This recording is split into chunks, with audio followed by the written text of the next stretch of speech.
અર્જુન બોલ્યા, હે મહાબાહો, હે કેસી દૈત્યનો નાશ કરનાર, હે ઇન્દ્રિયોના નિયંતા, હું સંન્યાસનું તથા ત્યાગનું તત્વ જુદું જુદું જાણવા ઈચ્છું છું. શ્રી ભગવાન બોલ્યા, ફળની ઈચ્છાથી કરાતા કર્મોના ત્યાગને જ્ઞાનીઓ સંન્યાસ કહે છે અને સર્વ કર્મોના ફળના ત્યાગને વિવેકીઓ ત્યાગ કહે છે. કેટલાક વિદ્વાનો કહે છે કે કર્મ માત્ર દોષયુક્ત છે, તેથી તેમને છોડી દેવા જોઈએ, અને બીજા કહે છે કે યજ્ઞ, દાન તથા તપરૂપી કર્મો ત્યાગ કરવા યોગ્ય નથી. હે ભરત શ્રેષ્ઠ, પહેલાં તું ત્યાગ વિશે મારો નિશ્ચય સાંભળ. હે પુરુષ શ્રેષ્ઠ, ત્યાગ પણ 3 પ્રકારનો કહેલો છે. યજ્ઞ, દાન અને તપરૂપી કર્મો ત્યજવા યોગ્ય નથી, પણ એ તો કરવા યોગ્ય જ છે, કેમ કે યજ્ઞ, દાન અને તપ બુદ્ધિમાન નિષ્કામ પુરુષોને પવિત્ર કરનારા છે. હે પાર્થ, પરંતુ આ યજ્ઞ, દાન આદિ કર્મો પણ આસક્તિ અને ફળની ઈચ્છાને છોડીને જ કરવા જોઈએ, એવો મારો નિશ્ચિત ઉત્તમ મત છે. પ્રાણી હિંસા, ચોરી વગેરે નિષિદ્ધ કર્મો અને કેવળ ફળની લાલસાથી કરાતા કામ્ય કર્મો, એમનો ત્યાગ તો યોગ્ય જ છે, પરંતુ જે કર્મો આપણા ઉપર કર્તવ્ય તરીકે નિયત થયેલા હોય તેમનો ત્યાગ કરવો ઉચિત નથી. છતાં આપણે અજ્ઞાનવશ એમનો પણ ત્યાગ કરી દઈએ તો તેને તામસ ત્યાગ કહેલો છે. કર્મ કરવામાં બહુ દુઃખ, માથાકૂટ રહેલી છે એમ સમજીને શારીરિક કષ્ટના ભયથી જે કર્તવ્ય કર્મોને છોડી દેવાય છે તે રાજસ ત્યાગ છે. આવો ત્યાગ કરનારને ત્યાગનું ફળ મળતું જ નથી. હે અર્જુન, કર્તવ્ય તરીકે નિયત થયેલું જે કર્મ છે તેને કરવાનો પોતાનો ધર્મ સમજીને આસક્તિ તથા ફળની ઈચ્છાનો ત્યાગ કરીને કરાય છે તે ત્યાગ સાત્વિક મનાયો છે. આવો સાત્વિક ત્યાગી બુદ્ધિમાન અને સંશય રહિત હોય, કઠિન કર્મોનો દ્વેષ કરતો નથી અને સરળ કર્મોમાં આસક્ત થઈ જતો નથી. દેહધારીથી સંપૂર્ણ રીતે કર્મો છોડી દેવા શક્ય જ નથી. તેથી જે કર્મના ફળનો ત્યાગ કરીને વર્તે તે જ ખરો ત્યાગી કહેવાય છે. ઇષ્ટ ફળ, અનિષ્ટ ફળ અને મિશ્ર ફળ, આમ કર્મોનું 3 પ્રકારનું ફળ છે. તે કામનાવાળા મનુષ્યોને બીજા જન્મમાં પ્રાપ્ત થાય છે, પરંતુ કર્મફળનો ત્યાગ કરીને કર્મો કરનાર સંન્યાસીઓને તે પ્રાપ્ત થતું નથી. કર્મોની સમાપ્તિ કરવાનો ઉપાય દર્શાવનારા સાંખ્યશાસ્ત્રમાં સઘળા કર્મોને સિદ્ધ કરનારા આ 5 કારણો કહ્યા, તે મારી પાસેથી તું સાંભળ. અધિષ્ઠાન અર્થાત શરીર અને સ્થળ, કર્તા, જુદા જુદા કરણ, જુદી જુદી ક્રિયાઓ અને 5મું દૈવ, આમાં કારણ છે. મન, વાણી અને શરીરથી મનુષ્ય જે કંઈ સારું અથવા ખોટું કર્મ કરે છે તેમાં આ 5 કારણો હોય છે. પરંતુ આમ હોવા છતાં પણ જે મનુષ્ય અશુદ્ધ બુદ્ધિના લીધે કેવળ આત્માને એકલાને જ કર્મોનો કરતા માને છે તે અજ્ઞાની યથાર્થ સમજતો નથી. કર્મોમાં જેને હું કરતા છું એવો અહંકારનો ભાવ નથી અને ફળની લાલસાથી જેની બુદ્ધિ લેપાતી નથી, તે આ બધા લોકોને મારી નાખે તો પણ ખરી રીતે મારતો નથી કે બંધનમાં પડતો નથી. કોઈ પણ કર્મ થવામાં જ્ઞાતા, જ્ઞાન અને જ્ઞેય, જાણનાર, જાણનારી વસ્તુ અને જ્ઞાન, આ 3 પ્રકારના કર્મના પ્રેરકો છે.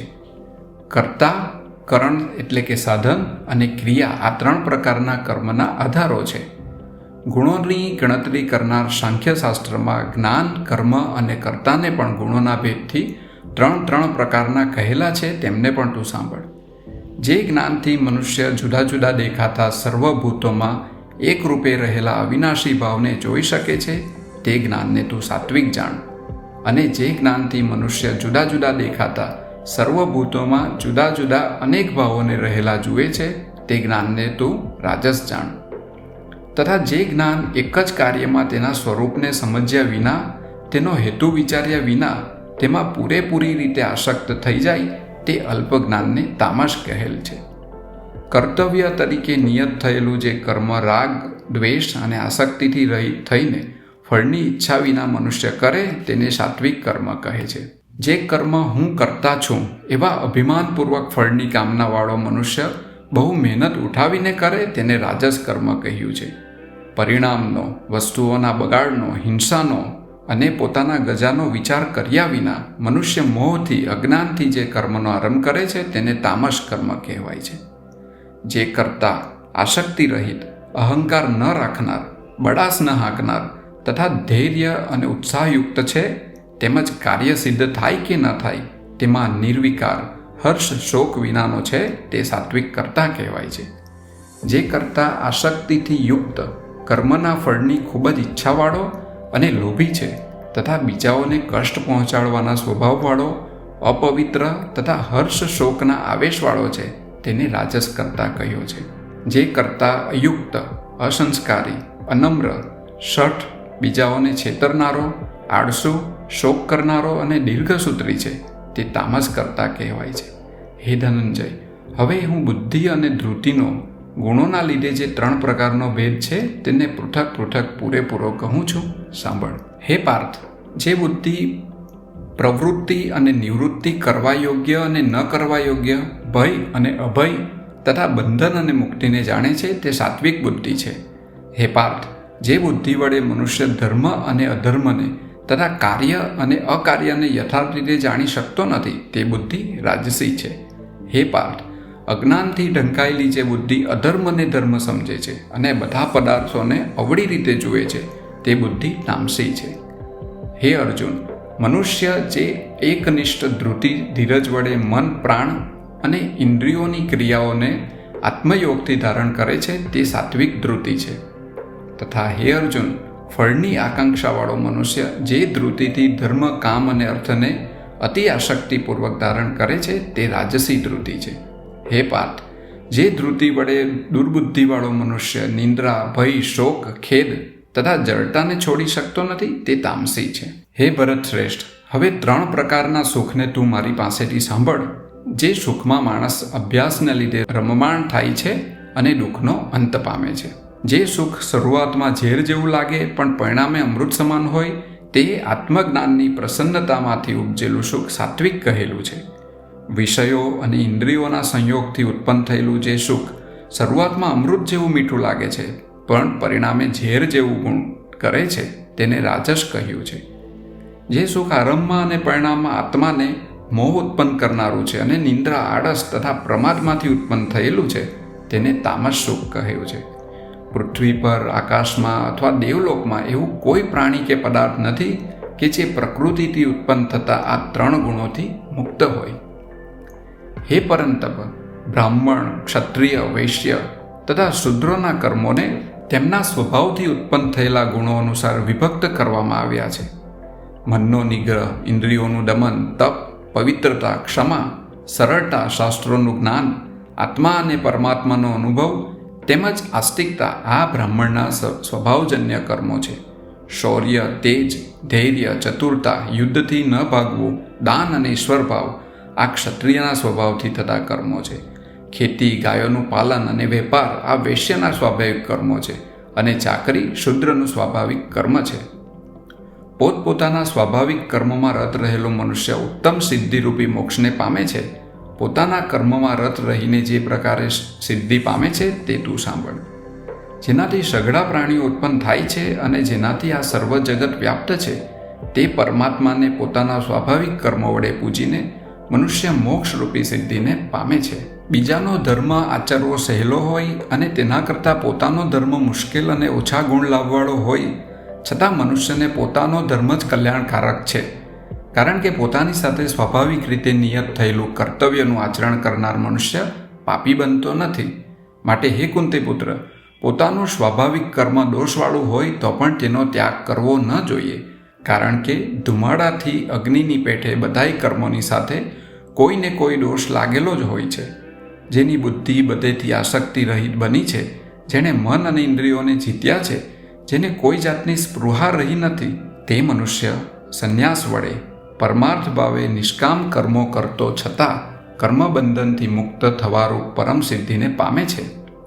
હે કોંતે, જે રીતે સિદ્ધિ પામેલો મનુષ્ય બ્રહ્મને પામે છે, તે રીતને મારી પાસેથી ટૂંકમાં સાંભળ. એ જ જ્ઞાનની પરાકાષ્ઠા છે. વિશુદ્ધ બુદ્ધિવાળો યોગી ધૈર્ય દ્વારા પોતાનું નિયમન કરી શબ્દ, સ્પર્શ વગેરે વિષયોનો ત્યાગ કરી અને રાગદ્વેષને છોડી દઈ મિતાહાર તથા એકાંત સેવન દ્વારા વાણી, શરીર તથા મનને વશ કરી નિત્ય મારા ધ્યાન યોગમાં પરાયણ રહી વૈરાગ્ય ધારણ કરી અહંકાર, બળ, ઘમંડ, કામ, ક્રોધ અને પરિગ્રહનો ત્યાગ કરી મમતા રહિત અને શાંત થાય છે. આથી તે બ્રહ્મભાવને પ્રાપ્ત થવા યોગ્ય બને છે. બ્રહ્મભાવને પ્રાપ્ત થયેલો તે પ્રસન્નચિત્ત મનુષ્ય કશાનો શોક કરતો નથી કે કશાની આકાંક્ષા કરતો નથી અને સર્વભૂતોમાં સંભાવથી રહેલો મારી પરમ ભક્તિને પામે છે. મારી પરમ ભક્તિ દ્વારા જે મનુષ્ય હું કેવો છું અને કોણ છું એ યથાર્થ રૂપે જાણે છે, પછી મને એ પ્રમાણે ખરેખરા સ્વરૂપને જાણવાથી મારામાં જ પ્રવેશ કરે છે. તેઓ મારા પરાયણ થયેલો મનુષ્ય સર્વ કર્મો સદા કરતો હોવા છતાં પણ મારી કૃપાથી અવિનાશી શાશ્વત પદને પ્રાપ્ત થાય છે. તું મન વડે સર્વ કર્મો મારામાં અર્પણ કરી મારા પરાયણ થઈ સંભાવરૂપ પર બુદ્ધિયોગનો આશ્રય કરી સદા મારામાં ચિત્તવાળો થા. મારામાં ચિત્તવાળો તું મારી કૃપાથી સર્વ સંકટોને તરી જઈશ, પણ અહંકારથી મારું વચન જો તું નહીં સાંભળે તો નાશ પામીશ. અહંકારને આધારે તું જે એમ માને છે કે હું નહીં લડું, પણ એ તારો નિશ્ચય મિથ્યા છે, કારણ કે તારો સ્વભાવ જ તને તેમાં પરાણે જોડશે. હે કૌંતેય, અત્યારે મોહવશ તું જે કર્મ કરવા નથી ચાહતો તે કર્મને તું તારા સ્વભાવજન્ય પૂર્વ કર્મથી બંધાયેલો હોય પરવશ થઈને પણ કરીશ જ. હે અર્જુન, સંસારરૂપી યંત્ર પર ચડેલા સર્વ પ્રાણીઓને માયા વડે તેમના કર્મો અનુસાર ભમાવી રહેલા ઈશ્વર સર્વ પ્રાણીઓના હૃદય પ્રદેશમાં રહેલો છે. હે ભારત, તું સર્વભાવથી તે પરમેશ્વરને જ શરણે જા. તેની કૃપાથી તું પરમ શાંતિ અને સનાતન સ્થાન મોક્ષપદ પામીશ. આ પ્રમાણે મેં તને આ ગુહ્યથી પણ ગુહ્ય જ્ઞાન કહ્યું છે. આને તું પૂરેપૂરું વિચારીને પછી જેમ ઈચ્છે તેમ કર. વળી સર્વથી પણ વધારે ગુહ્ય આ મારું પરમ હિતકર વચન સાંભળ. તું મને બહુ પ્રિય હોવાથી હું તે તને કહું છું. તું મારામાં મનવાળો, મને પૂજનારો મારો ભક્ત થા અને મને નમસ્કાર કર. એમ કરવાથી તું મને જ પામીશ. આ તારી આગળ હું સત્ય પ્રતિજ્ઞા કરું છું, કેમ કે તું મને પ્રિય છે. સર્વ ધર્મો છોડી તું મને એકને શરણે આવ, હું તને સર્વ પાપોથી છોડાવીશ. તું શોક ન કર. આ ગીતા જ્ઞાન તારે કદી તપરહિતને, અભક્તને, સાંભળવા નહીં ઈચ્છનારને તથા જે મારો દ્વેષ કરે છે તેને કહેવું નહીં. જે આ પરમ ગુહ્ય જ્ઞાન મારા ભક્તોને કહેશે તે મારી પરમ સિદ્ધિને જ સિદ્ધ કરી નિસંદેહ મને પામશે.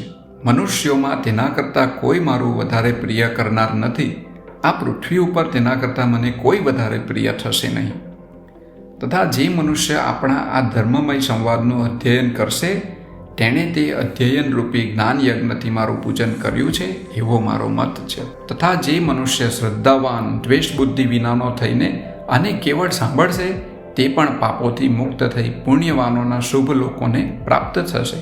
હે પાર્થ, આ ઉપદેશ તે એકાગ્ર ચિત્તે સાંભળ્યો, અને હે ધનંજય, આથી તને અજ્ઞાનથી થયેલો મોહ સારી રીતે નાશ પામ્યો?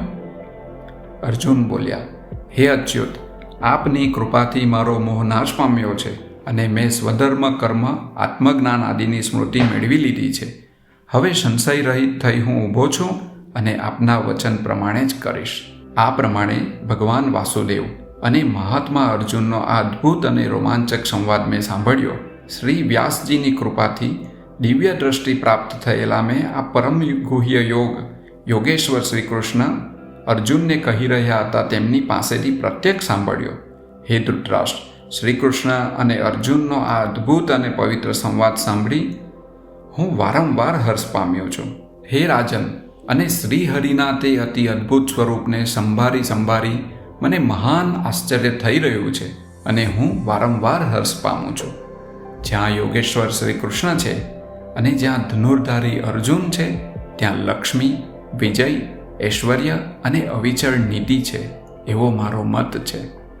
આ પ્રમાણે ઉપનિષદ, બ્રહ્મવિદ્યાએ તથા યોગશાસ્ત્રરૂપી શ્રીમદ ભગવદ્ ગીતામાં શ્રી કૃષ્ણ તથા અર્જુનના સંવાદ વિશે મોક્ષ સંન્યાસ યોગ નામનો 18મો અધ્યાય સંપૂર્ણ થયો.